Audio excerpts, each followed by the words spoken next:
Hello বন্ধুরা, সাথে আছি মহসিন রেজা। ডেন্টিস্টের কাছে যাওয়ার আগে অবশ্যই আপনি একটু শিওর হয়ে নেবেন, বা যাওয়ার পরেও এটা আপনি দেখতে পারেন যে তিনি প্রপারলি তার যে টুলসগুলো দিয়ে কাজ করছে, এই যে দাঁত তোলা বা হচ্ছে দেখা যায় স্কেলিং করা, দেন আরো অন্যান্য যে যন্ত্রপাতিগুলো আছে উনি এটা প্রপারলি ক্লিন করছে কিনা সেটা কিন্তু আপনারা একটু নোটিস করে দেন হচ্ছে ওই ডেন্টিস্টের কাছে আপনি চিকিৎসা নেবেন। এটা কেন বলছি?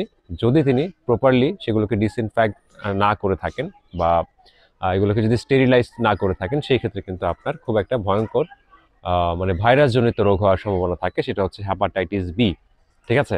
এখন ধরেন কোনো একটা হ্যাপাটাইটিস বি আক্রান্ত রোগীর দেখা যায় চিকিৎসা তিনি করলেন।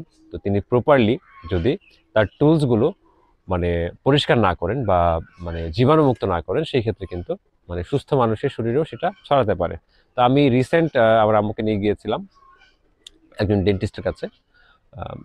তো আমি তার চেম্বারে দেখা যায় একটু মানে সময় দিচ্ছিলাম। দেখছিলাম তিনি কাজ কিভাবে করে। তো যেটা আমার কাছে খুব হতাশাজনক মনে হয়েছে। মানে আমি খুবই মানে মানে ভাষায় প্রকাশ করতে পারব না। তিনি যন্ত্রপাতিগুলো প্রপারলি হচ্ছে না পরিষ্কার করেই জাস্ট হচ্ছে নরমাল স্যালাইনে ভিজিয়ে রাখছেন। দেন সেখান থেকে তুলে একজনের পর একজন রোগী দেখছেন। এই অবস্থা আরকি। তো এটা দেখে আমার আর ইচ্ছা হয়নি যে আমরা সেখানে ট্রিটমেন্ট নেই। আমিও স্কেলিং এর জন্য গিয়েছিলাম।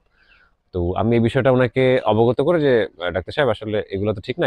এভাবে তো এই সমস্যাগুলো হতে পারে।" তো তিনি ব্যাপারটা খুব রাগ করলেন।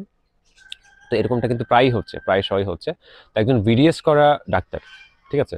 তিনি যদি মানে প্রপারলি এই যে স্টেরিলাইজেশন এর বিষয়টাকে এড়িয়ে যান, দেন এইভাবে নিয়ম না মেনে উনি আমাকে একটা মানে উত্তর দিয়েছিলেন যে, "এত সময় কই?" তো তাহলে তো এই যে সংক্রামক রোগ কিন্তু এই যে তারা ছড়িয়ে দিচ্ছে, ঠিক আছে? তো এই ধরনের ডেন্টিস্ট থেকে কিন্তু আপনারা সাবধান থাকবেন। হাতুড়ে যারা সেই ক্ষেত্রে মানে তাদের ক্ষেত্রে হয়তোবা ব্যাপারটা হলে মেনে নিতাম যে আসলে তারা তো প্রপার প্রসিডিউর গুলাই জানে না। বাট একজন বিডিএস করা মানে লাইসেন্সধারী ডাক্তার, দাঁতের ডাক্তার, তিনি যদি এই কাজগুলা করেন সেক্ষেত্রে কিন্তু এই হেপাটাইটিস বি আপনার বডিতে ঢুকে যেতে পারে, আপনার লিভার ড্যামেজ হতে পারে, লিভার সিরোসিস হতে পারে, দেন আপনার আরো অন্য সমস্যা হতে পারে। লিভারের কোষগুলো নষ্ট হতে পারে। তো একটু সাবধান থাকবেন যারা হচ্ছে দাঁতের চিকিৎসা নিতে যান।